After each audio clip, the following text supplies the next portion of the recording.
मैं हूं अनुष्का और मैं आज आपके साथ जुड़ी हूं तिलक पत्रकारिता एवं जनसंचार स्कूल से सीसीएस यूनिवर्सिटी।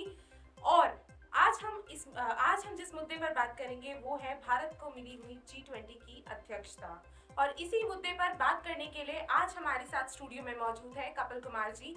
कपिल कुमार जी, मैं आपका बहुत बहुत स्वागत करती हूँ। कपिल जी, मेरा आपसे ये पूछना है कि जो G20 की अध्यक्षता भारत को मिली है, उससे भारत को आने वाले समय में क्या-क्या लाभ मिल सकते हैं? G20 यानी ग्रुप्स ऑफ 20 20 राष्ट्रों का समूह है जिसमें देश और दुनिया के विभिन्न राष्ट्र हैं। इसकी अध्यक्षता पहले इंडोनेशिया कर रहा था, अब ये भारत को दी गई है, जिसकी थीम है one earth one family one future, जो कि भारत के वसुधैव कुटुंबकम के विचार से आती है। संस्कृत में इसके लिए एक श्लोक है, अयम निज परोवेति गणना लघुचेतसाम उदार चरिता नाम तू वसुधैव कुटुंबकम, यानी बड़े हृदय वाले पूरे विश्व को अपने परिवार की तरह देखते हैं। ये G20 की अध्यक्षता भारत और विश्व के लिए किस तरह से महत्वपूर्ण सिद्ध हो सकती है?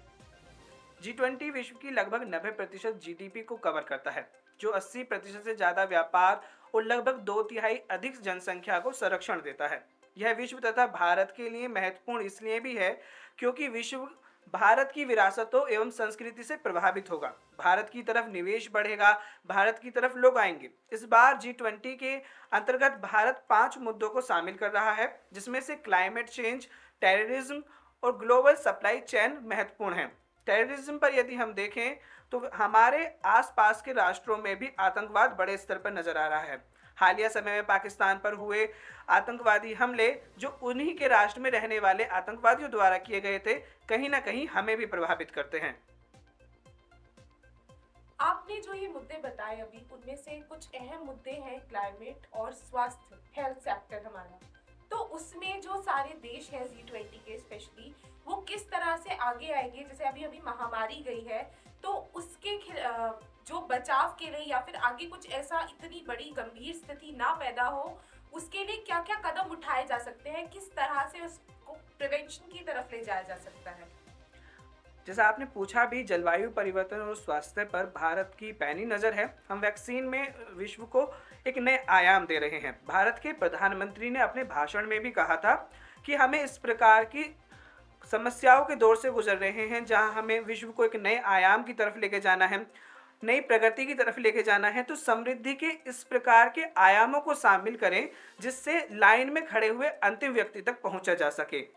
भारत सरकार स्वास्थ्य एवं क्लाइमेट चेंज पर अधिक सक्रिय है और इस समय हम विश्व के स्तर पर भी ये थीम को महसूस कर पा रहे हैं, जहां हम अपनी मेन थीम रख रहे हैं वन अर्थ।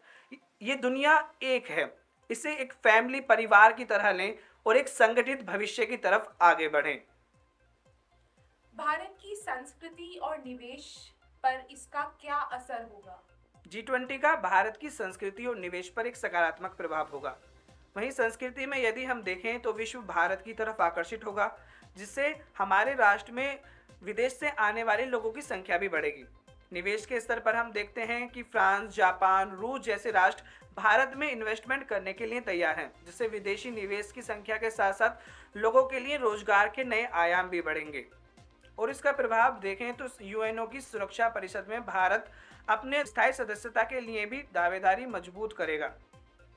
G20 की जो अध्यक्षता मिली है भारत को, उसके अंतर्राष्ट्रीय राजनीति में क्या परिणाम होंगे? अंतर्राष्ट्रीय स्तर पर देखें तो भारत के लिए इसका एक सकारात्मक प्रभाव नजर आएगा। यूएनओ की सुरक्षा परिषद में भारत अपने स्थायी सदस्य के लिए मजबूत दावेदारी प्रस्तुत करेगा। वहीं अन्य राष्ट्रों को यह भारत से सीखने के लिए मिलेगा कि भारत ऐसे क्या सकारात्मक कार्य कर रहा है कि वह विश्व में अपनी एक नई छाप छोड़ रहा है। दुनिया के दूसरे राष्ट्र भारत से सीख रहे हैं कि उन्होंने किस प्रकार की नीतियों का पालन करा है। यदि कोरोना काल में ही देखें तो विश्व के अन्य गरीब राष्ट्रों तक हमने कोविड वैक्सीन को पहुंचाया है। खाद्य सामग्री के उपयोग पर भी भारत लगातार कार्य करता रहा है। साथ ही रूस यूक्रेन युद्ध के स्थिति में भारत द्वारा अपने विद्यार्थियों को वहां से निकालने के लिए किए गए प्रयास, भारत के झंडे के तले ही अनेक राष्ट्रों ने अपने विद्यार्थियों को रूस से निकाला था। G20 की अध्यक्षता करने का भारत को जो मौका मिला है वो भारत की राजनीति एवं विकास को नए आयाम देगा। इस प्रकार अगर हम देखें भी तो SCO की अध्यक्षता भारत को दे दी गई है। जो भारत की अंतर्राष्ट्रीय राजनीति एवं विकास को नए आयामों तक लेकर जाएगा। जी, बहुत-बहुत शुक्रिया कपिल जी आपका हमारे साथ जुड़ने के लिए। मैं अपने सभी दर्शकों का भी धन्यवाद करना चाहूँगी कि वो हमारे साथ इस बातचीत में जुड़े। आज के लिए इस चर्चा में बस इतना ही। जल्द ही दोबारा मुलाकात होगी कुछ नए मुद्दों के साथ। तब तक के लिए नमस्कार।